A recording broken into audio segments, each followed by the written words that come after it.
All right, welcome everyone to my first round recap from the Qatar Masters. It's been a long day for me.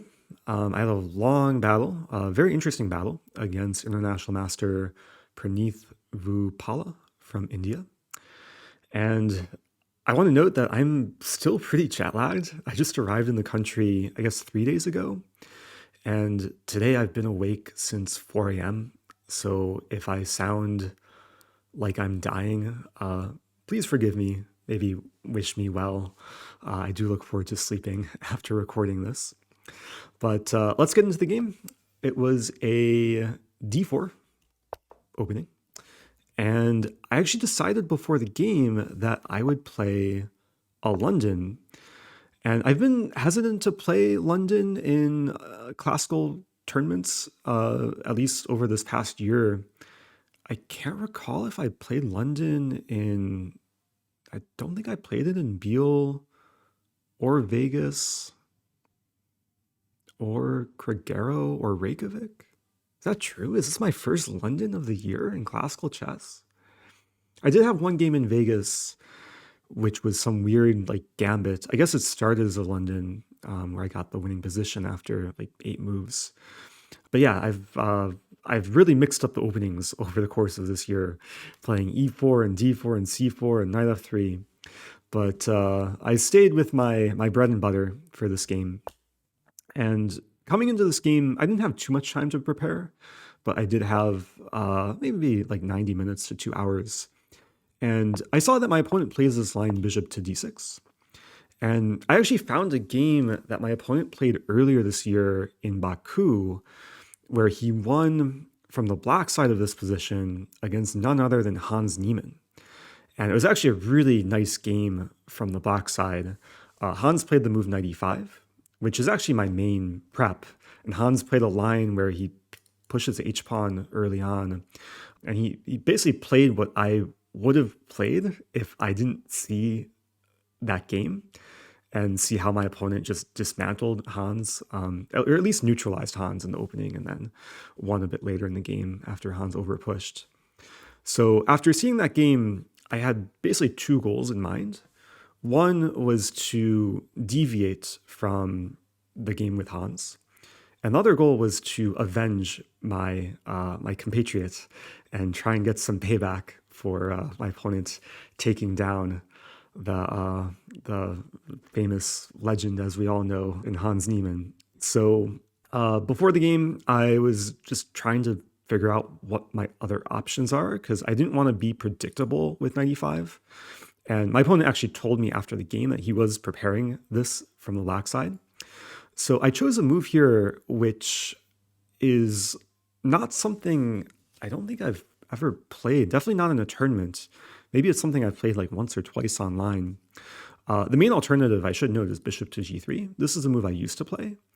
And there's some other options like bishop d3 or knight d2, leaving the bishop here. And yeah, these lines are popular for white, where white accepts double f-pawns to get a grip on e5.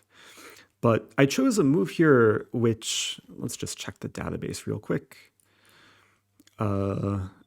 Yeah, I chose the 3rd most popular move in the Masters database, which is bishop takes d6. And at first, this move looks like a concession because I'm trading off one of my only developed pieces, and I'm helping black activate the queen. But the point of this move is to keep the game relatively quiet and just have easy play out of the opening. And after queen takes d6, rather than going for the traditional London like triangle formation, I transitioned into more of a queen's gambit setup with pawn to c4. And the plan is simply to play knight c3, rook c1, get some space on the queen side. And it's actually a very simple position, at least for the next few moves from the white side. Let me hide notation, yeah, to avoid spoilers. But going forward from here, my opponent castled. I played knight c3, and then he takes, and plays c5. And at this point, I was out of my pregame preparation, but I was kind of expecting to be out of prep early because there's a lot of different branches black can choose. A6 is a move, b6 is a move, and even going back here, b6, knight d7, c6. I knew there's a lot of like possibilities for black. So after he played c5, I took my first small think of the game. And now I'm going to take my first small sip of this recap. My throat is a bit dry, so I'm going to have to continually sip water throughout the next probably 15, 20 minutes. But anyway, c5, challenging the center.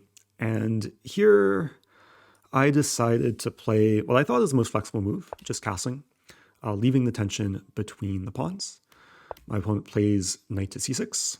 And here I took another think and decided to play a very ambitious move, knight to b5.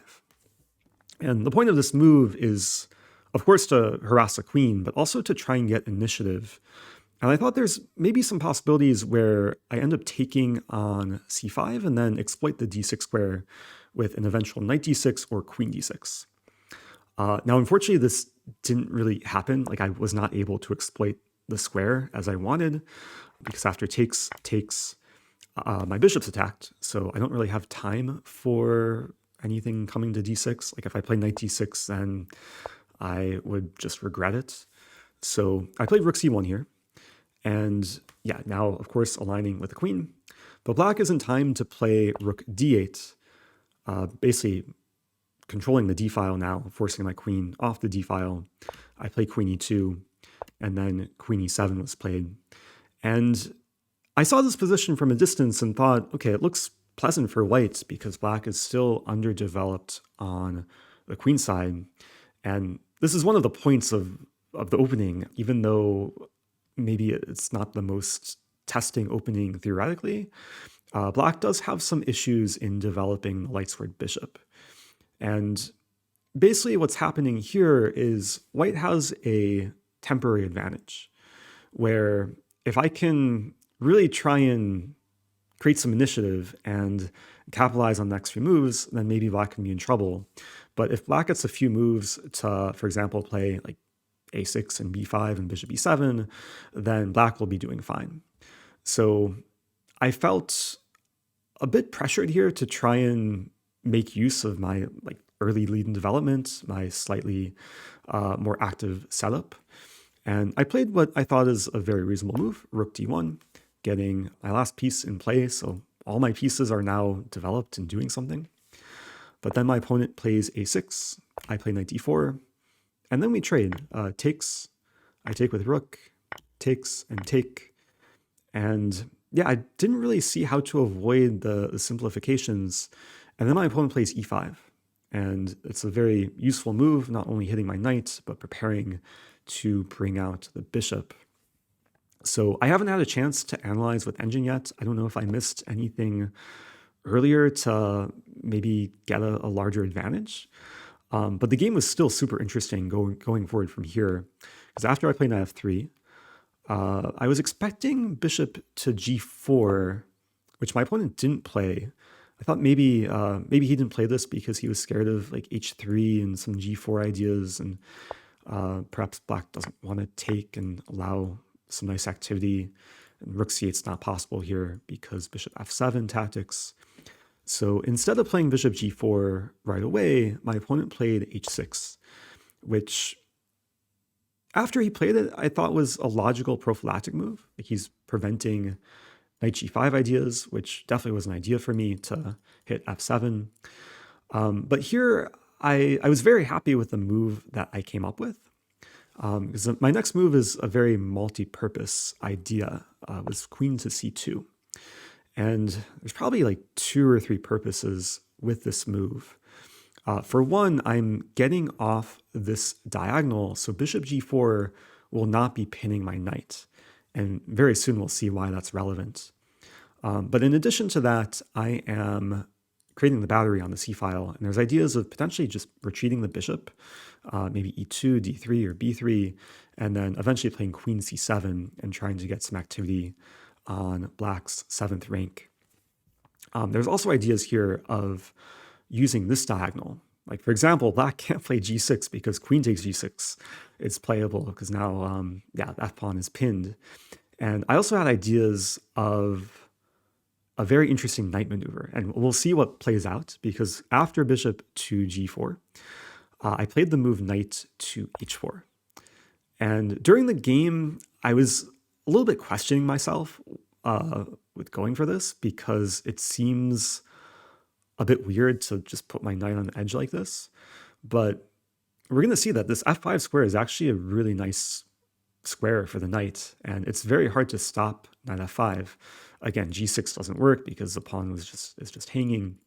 And yeah, meanwhile, if I get to play knight f5, then the queen's harassed. And yeah, now the bishop is also in kind of no man's land. It's just staring into empty space.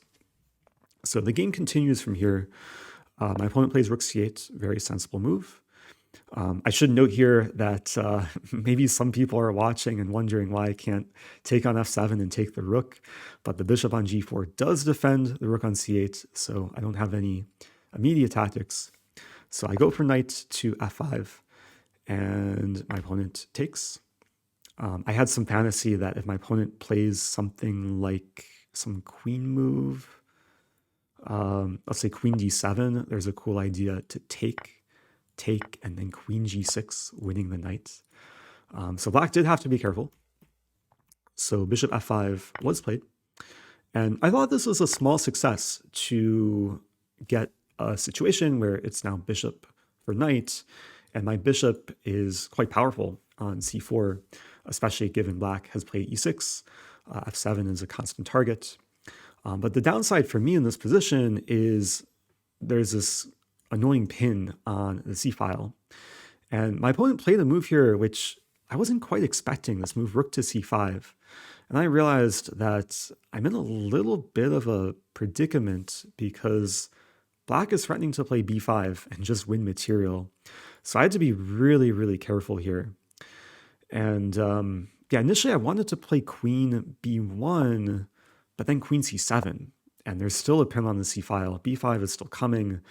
I think if we entered this position, then white is losing some material because there's no clear way to deal with this threat. So I took some time after rook c5, and I played the move rook to c3, making sure my rook is defended by the pawn. My bishop is no longer pinned. My opponent plays queen c7, still creating the battery. I play queen c2. And with this move, I am threatening to take on f7. So my opponent saw that and plays king f8. So now taking on f7 no longer comes with check.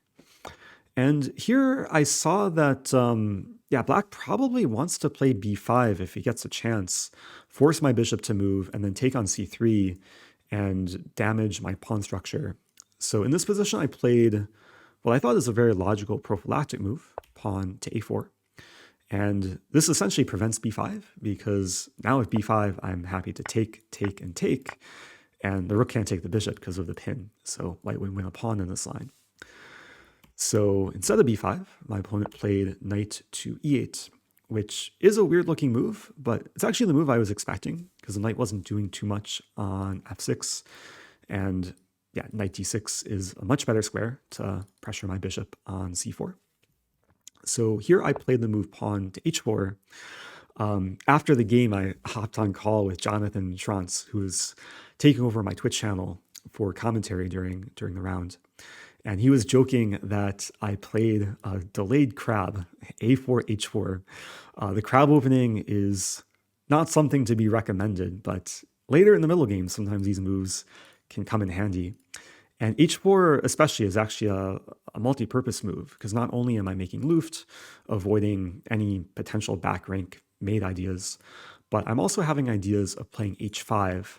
And we'll see this later. If I do get this move in, then it's a nice positional, nice small positional victory, I would say, because I would have one pawn clamping down on black's two pawns. And I thought that, yeah, black should maybe play h5 here to get a setup with h5, g6. But that didn't quite happen. My opponent played knight to d6. And then I played bishop to d5. So I did concede in moving my bishop, allowing the trade on c3. I wound up with yeah, some damaged structure. But in return for the damaged structure, I actually have a really nice bishop on d5. What would XQC call this? That's called a wooden shield. Bing, bang, boom, kapow. And the bishop is going to be defended either with e4 or c4 very soon. So I was still feeling relatively comfortable here. But it's an imbalanced position because, yeah, queen and knight versus queen and bishop. In general, queen and knight should be more powerful than queen and bishop. But in this specific position, because my bishop is active and because there's pawns on both flanks, the bishop is actually really useful in controlling both areas of the board. So game goes forward from here. He played queen to c5. I played queen b3. So just harmonizing, making sure everything is defended. And then pawn to b6 was played. And this gave me a chance to play pawn h5. I was very happy to get this move in because now, yeah, black can't get the setup with h5, g6. So my opponent plays pawn to a5. I play pawn e4, defending the bishop. And at this point, I thought that maybe we're just heading towards a draw because, yeah, we're getting a situation where it's going to be difficult for either side to find a clear plan. But very soon, the position just explodes within a few moves. And I do want to note that, yeah, we're on move 31 here. On move 40, we both get an extra half hour. But yeah, very soon, both of us get in pretty severe time pressure. So my opponent plays king e7. I play g3, simple improving move. And then he plays b5. And when he played this move, I thought it was like very clear that he's trying to play for a win in this endgame to imbalance the position.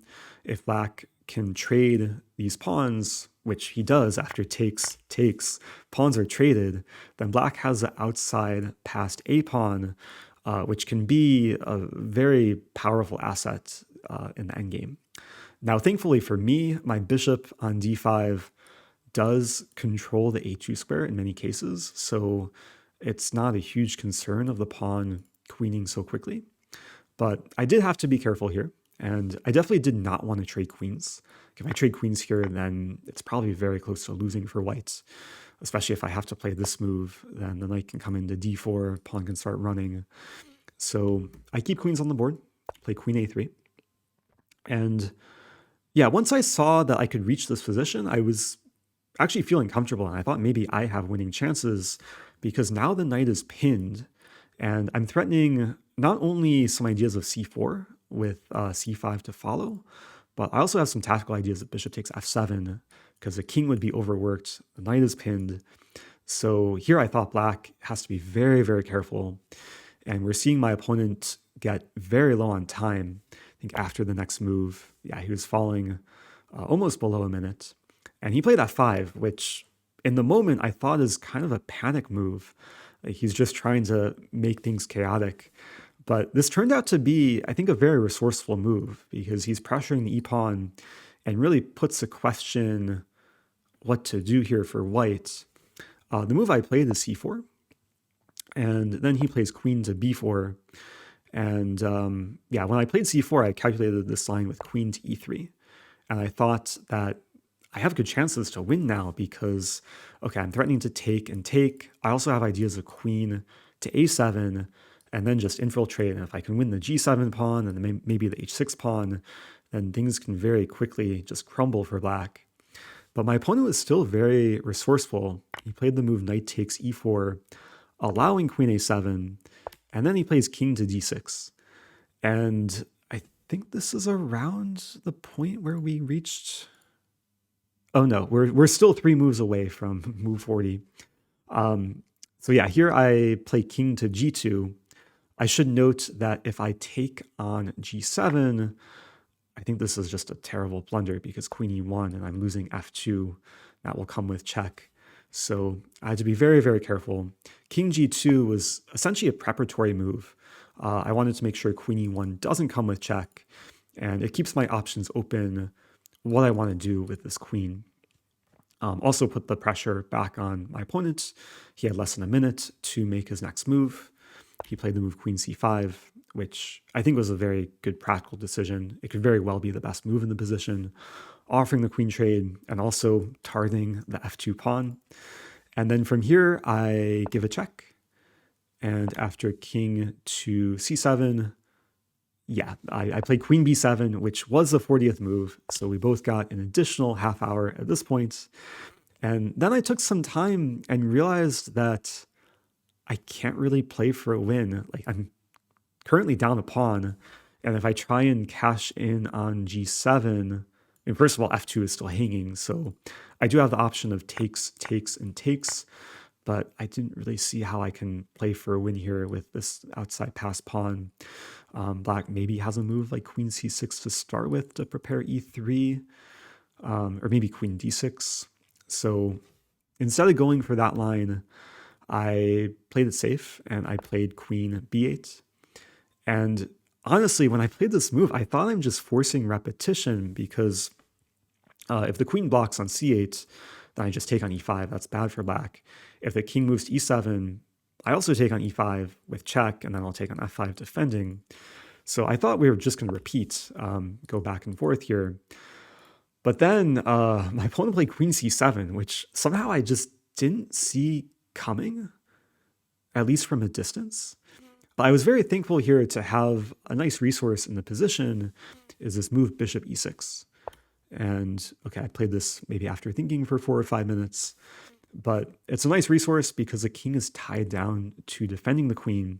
So black has to play this or this. And then with either move, I'm going to have a follow-up check, queen to d5. And yeah, that's what happened after king d8, queen d5. And there's no queen d6 for black. Black would really like to play this move, but it hangs the a pawn with check. So my opponent played king to e7, and then I finally win back the pawn. So we're back to equal material. And when we got to this position, I still thought that maybe I have some small chances to play for a win, but my opponent really just consolidated. He played knight to c5, and now black's position is actually pretty solid. The queen defends everything. And also the queen will eventually defend g7 if I go after the pawn. And that's basically what happened after I play queen g8. It does look a little bit unstable for black because the king is so exposed. My bishop and queen seem to be working well together. But black has a very solid setup. And after the move king d6, I really didn't see any way to play for a win here. And I just settled on repetition. And I'm pretty sure this was like the best path forward. I didn't want to go crazy and risk losing. So yeah, that was the game. It ended peacefully, but it was a super interesting fight. I have not had a chance to analyze with engine. Maybe I can enable engine analysis and just quickly see if there were any missed opportunities. Yeah, Lichess is crunching. Moment of truth. Was it a perfect game? Look at this, so beautiful. It's only crunched through a few moves though. I might have to refresh. Let's see. Oh, hey, look at this beautiful, relatively straight graph. So I was slightly better. I was never winning though, according to the engine. Also, look at this. We just played a perfect game, really? Wow. Okay, I thought for sure there would be like 1 or 2 mistakes or inaccuracies or blunders, especially like when things got crazy after f5. So did I have any chances? f5, c4. Engine slightly prefers queen a1. I mean, it's probably a draw. I considered queen a1. I saw king f6, yeah, and I didn't want to go crazy with f4 here.